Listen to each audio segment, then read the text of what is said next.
سلام خدمت همه دوستان عزیز کانال بهار تدین روم با سلسله آموزش های تشریح ویدیوی بسیار مفید How to Master Price Action Trading از استاد علی معین افشاری در خدمت شما هستم. این ویدیو که بسیار کامل و مفید هست در سال 2023 طی مصاحبه آقای فایزال و استاد علی معین افشاری تهیه شد، در پیج یوتیوب آقای فایزال قرار گرفت و من اینجا لینک ویدیو مرجع رو قرار میدم تا در صورت تمایل شما بهش مراجعه کنید. از اونجا که این ویدیو روند بسیار دقیق و کامله طراحی استراتژی برکوت ها که همون استراتژی استاد پورصمدی عزیز هم هست رو توضیح داده، ما تصمیم گرفتیم طی یک سلسله ویدیوهای آموزشی به صورت کاربردی طراحی و کدنویسی این استراتژی بی‌نظیر رو با استناد به صحبت‌های استاد افشاری تشریح کنیم و در واقع میخوایم بهینه سازی و مدیریت این استراتژی رو آموزش بدیم. پس با ما همراه باشید برای این پروژه جذاب و بی‌نظیر که طی چندین ویدیو ادامه داره. از اونجا که این پادکست بسیار طولانی بود، ما اینو به چند قسمت تقسیم کردیم تا در هر قسمت یه هدف خاصی رو دنبال کنیم. تو این قسمت اول ابتدا به تشریح مختصر بیوگرافی شغلی استاد علی معین افشاری میپردازیم و هدف اینه که سیر تکاملی افراد بزرگ جهان و اینکه اونها با چه روشی، با تکمیل چه مدت زمانی، با رعایت چه کیفیتی تونستن این مسیر رو طی کنن و به اینجا برسن رو بررسی کنیم تا از ناامیدی‌های اواسط راه برای ما اجتناب کنیم. پس توصیه میکنم حتما این ویدیوهای مقدماتی رو ببینید که هر جای کار که خسته شدید از این بزرگواران الهام بگیرید و دقت کنید که این افراد واقعا چند سال وقت گذاشتن تا ما هم از ناامیدی‌های اواسط راه اجتناب کنیم. خب بریم شروع کنیم دیالوگ مصاحبه رو. در اینجا آقای فایزال به معرفی استاد علی معین افشاری میپردازند که ایشون یکی از بنیانگذاران شرکت سرمایه‌گذاری ادوانس تکنیکال در تورنتو کانادا هستند.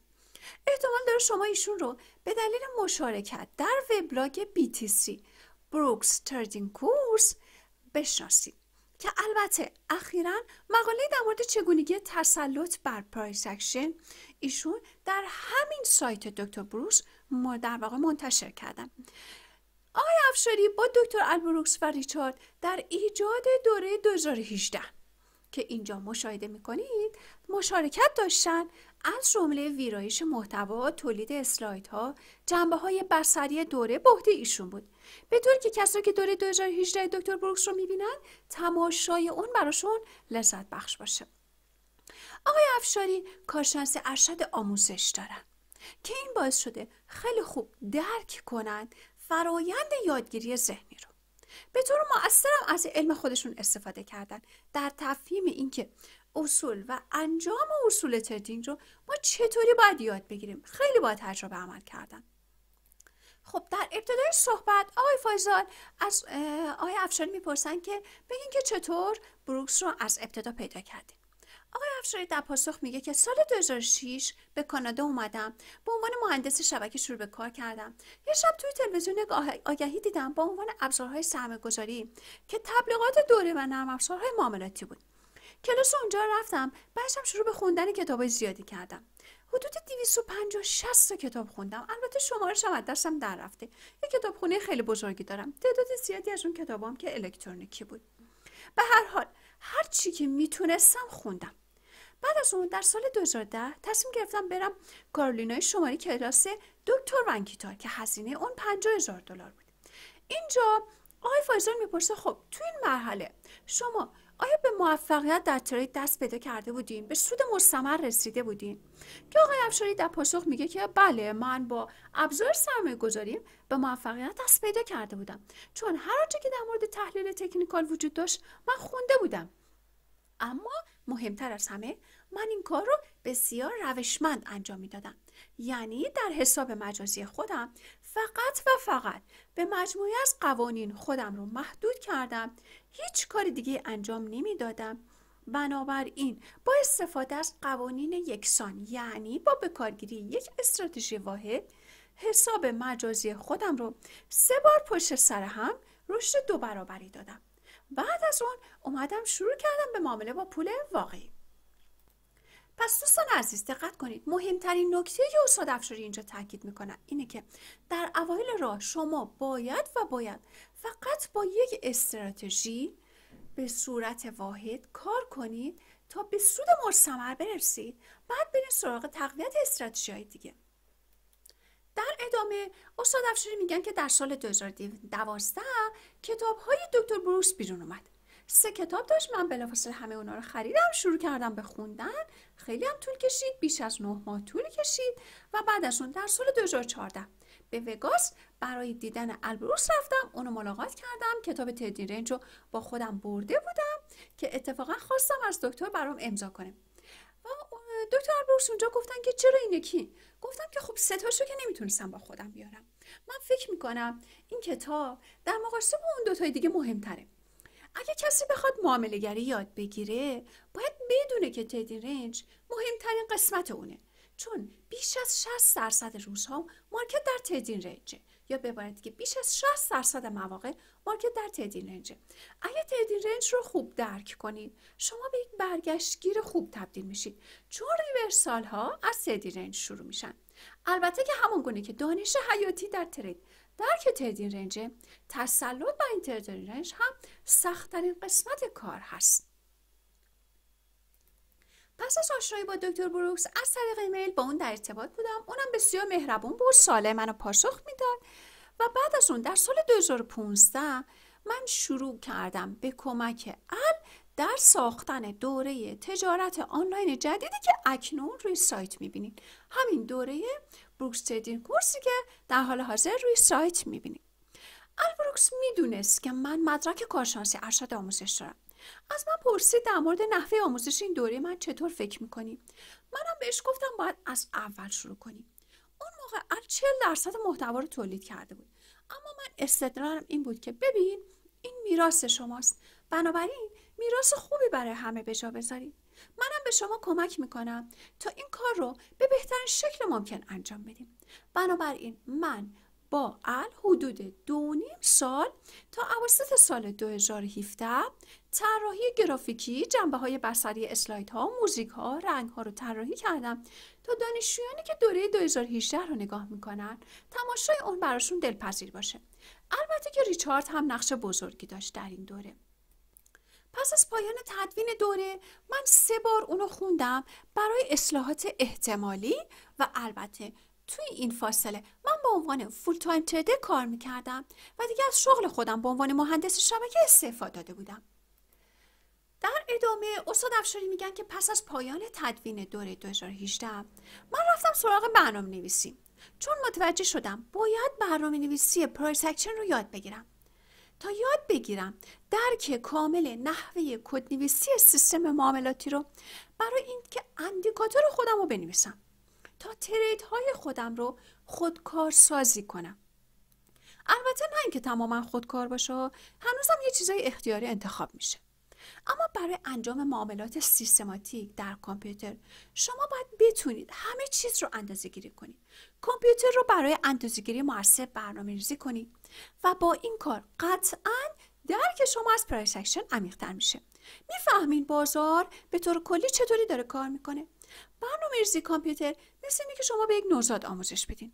چون حتی اگه معامله‌گر بسیار قوی هم باشید، گاهی اوقات متوجه میشین یه چیزایی توی نمودار هست که نمیتونید در قالب کلمات بیان کنید، اونها رو تبدیل به کد کنید. به عنوان مثلا این کندل خیلی بزرگتر از کندل قبل از خودشه. این کلایمکس یا برکوت. دشواری پرایس اکشن همینجاست که این تفاوت‌های ظریف رو باید یاد بگیرید. و زمانی که شما قادر باشید این تفاوت‌های ظریف رو روی چارت تشخیص بدید، برای کامپیوتر به صورت کمی با زبان ریاضی تعریف کنید، یعنی کامپیوتر رو برای اندازه‌گیری مؤثر برنامه‌ریزی کنید، تعریف این همه جزئیات به صورت کمی برای کامپیوتر درک شما رو از پرایس اکشن خیلی عمیق‌تر میکنه. خودتون خیلی بهتر میتونید نمودار بخونید، چون گفتم مثل اینه که شما به یک نوزاد آموزش بدید و شما اینقدر باید نمودارهای زیادی رو دیده باشید که بتونید این تفاوت‌های ظریف رو درک کنید، کم کنید، با اندازه‌گیری برای کامپیوتر تفهیم کنید و در نهایت اینقدر ناخودآگاه این کار رو تمرین میکنید که میتونید درک کنید، تعریف کنید که مثلا یه برکود چه ویژگی‌هایی باید داشته باشه که نسبت به کندل‌های قبل از خودش موفق بشه، یا اینکه اگه چه ویژگی‌هایی رو نداشته باشه موفق نمیشه. مثلا چند پیپ کوچیک‌تر یا بزرگتر باشه احتمال فیل شدنش دیگه بیشتر میشه. اوکی؟ پس استاد اینجا خیلی تاکید میکنه که یاد بگیرید کد نویسی کنید که درک شما از پرایس اکشن خیلی خیلی بیشتر بشه. خب در ادامه بحث استاد افشاری در مورد یادگیری فعال، نحوه مطالعه رفرنس ها و نحوه تمرین میان صحبت میکنن که البته در مورد این موضوع تو مقالهشون خیلی دقیق صحبت کردم. ما حتما این مقاله رو تو کانال تلگراممون قرار میدیم و به تفصیل اون رو بررسی میکنیم براتون. استاد در مورد رفرنس ها میگه شما برای هر علمی که بخواید خیلی خوب مسلط بشید تعداد کتاب های بسیار زیادی رو باید بخونید. مثلا من خودم برای همین مهندسی شبکه بیش از 2000 صفحه کتاب در هر سال میخوندم. تو کتابخونه‌م هم دارم. هنوزم برای بروزآوری خودم باید این کتاب ها رو بخونم. اما برای ترید یک دانش پایه نسبتا محدودی نیاز دارید. به عنوان مثال همین 3 کتاب دکتر بروکس به عنوان دانش پایه شما کافیه. یا مثلا دوره 2018 این دانش نظری برای پایه شما کافیه. اما شاید شما بگین که تجارت علم نیست، تجارت بیشتر یک هنره. بله درسته، اما چه شکلی به هنر تبدیل میشه؟ واقعیت اینه که بر اساس این مدل مارپیچی که قبلا گفتم، اتفاقی که در حین یادگیری تجارت میفته اینه که شما دانش پایتون رو با تمرین و تکرار به روشی با کیفیت بسیار خوب پیاده سازی میکنید، تکرار و تکرار میکنید تا تجربه شما به هنر تبدیل بشه. پس اگه فقط منابع گفته شده رو بخونید، شما هنوز دانشتون به تجربه تبدیل نشده. تجربه کافی وقتی به وجود میاد که شما در اطراف همین دانش اصلی، طی همین الگوی مارپیچی بارها و بارها تمرین میکنید، مطالبی که خوندین رو بارها و بارها تکرار میکنید، پیاده سازی میکنید و به این ترتیب این تجربه شما آهسته آهسته به هنر تبدیل میشه. یعنی مارپیچ یادگیری شما اکنون بزرگتر میشه و شما تجربه بیشتری دارید. الان دیگه اون تجربه شما به شما امکان میده که اون مفاهیم نظری که یاد گرفتین در آن واحد در لایو مارکت استفاده کنید. این قسمت جمله زیبای آقای افشاری رو لطفاً توجه کنید دوستان. ایشون میگن که من مطمئنم همه شما این تجربه رو داشتین که در طی روز نشستی پای نمودار نگاه میکنید، لایو مارکت رو میبینید، درگیر این چارت هستین. بعد در پایان روز یهویی میاین میشینید پای نمودار میگین که چرا من این نقطه ورود به این خوبی رو ندیدم؟ چرا اینجا یک نقطه خروج خوب داشت ندیدم؟ چرا این گپ رو ندیدم؟ این برکود اینجا نشانه فیل شدن بود. چرا من همه اینا رو از دست دادم؟ خب علتش چیه؟ چرا این اتفاق میفته؟ دلیل اصلی اینه که تجربه شما تو این مرحله کافی نبوده که به شما فرمان کامل بدهن که در زمان کوتاهی بدون فکر کردن سریعا بتونید تصمیم درست رو اینجا بگیرید.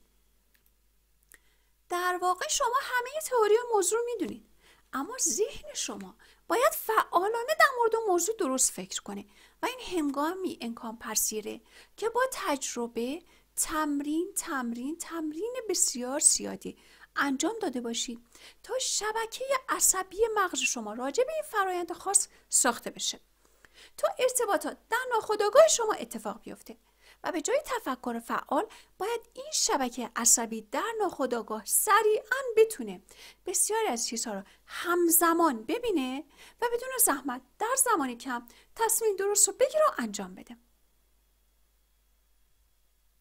پس شما باید بعد از خوندن اون دانش پایه به اندازه کافی تکرار و تمرین کنید تا با تقویت تجربه شبکه عصبی اون فرایند خاص در ذهن شما ساخته بشه، به طور که وقتی چیز رو میبینید فوری تجزیه تحلیل مورد نیاز خودش اتفاق بیفته. یعنی این یادگیری تا سطح ناخودآگاه شما پیش رفته و البته لازم به ذکر است که باید هسته اولیه دانش پایه شما به اندازه کافی قوی بوده باشه که شما بتونید بدون زحمت همه تئوریا رو به خاطر بسپارید، در زمان لازم هم به خاطر بیارید. و اگه جایی احساس ضعف میکنید حتما برگردید هسته دانش پایه اولیه خودتون رو تقویت کنید. خیلی مهمه که دانش پایه شما بسیار قوی و با کیفیت باشه که در فعالیت‌های معاملاتی خودتون خیلی زود تسلیم نشید. پس دوستان عزیز، این فرایند تشکیل شبکه عصبی در شروع یادگیری هر مهارت جدیدی بسیار موضوع مهمیه که ما در تاپیک مربوط به خودش در کانال تلگرام قرار دادیم و مطالعه بفرمایید تا بر اهمیت این موضوع آگاه بشید، چون شما نیاز دارید از فرایندهای ذهنی و شبکه عصبی مغز خودتون آگاه بشید تا در کنار این مطالعه فیزیکی ازش کمک بگیرید تا بتونید تکامل خودتون رو در مطالعه تریدینگ خیلی بهتر طی کنید. پس دوستان عزیز، توصیه میکنم لطفاً وارد کامیونیتی کانال تلگرام ما بشین که لینکش رو در بیوینگ پیج قرار میدم تا در مورد جزئیات این مباحث تمرین‌های بسیار بیشتری روی چارت داشته باشیم تا این مفاهیم برای شما کاملا واضح بشه. خب، در پایان این ویدیو ازتون دعوت میکنم که منتظر ویدیو بعدی ما باشید که در اون ویدیو میخوایم بهترین استراتژی موجود در مارکت رو از دیدگاه استاد افشاری که اتفاقا همون استراتژی اسپیتوئل استاد پورسعدی عزیز، یعنی استراتژی برکوت ها رو تعریف، طراحی و کدنویسی کنیم تا خودتون بتونید اندیکاتورش رو برای خودتون بسازید. بعدها موفق باشید. خدا نگهدارتون.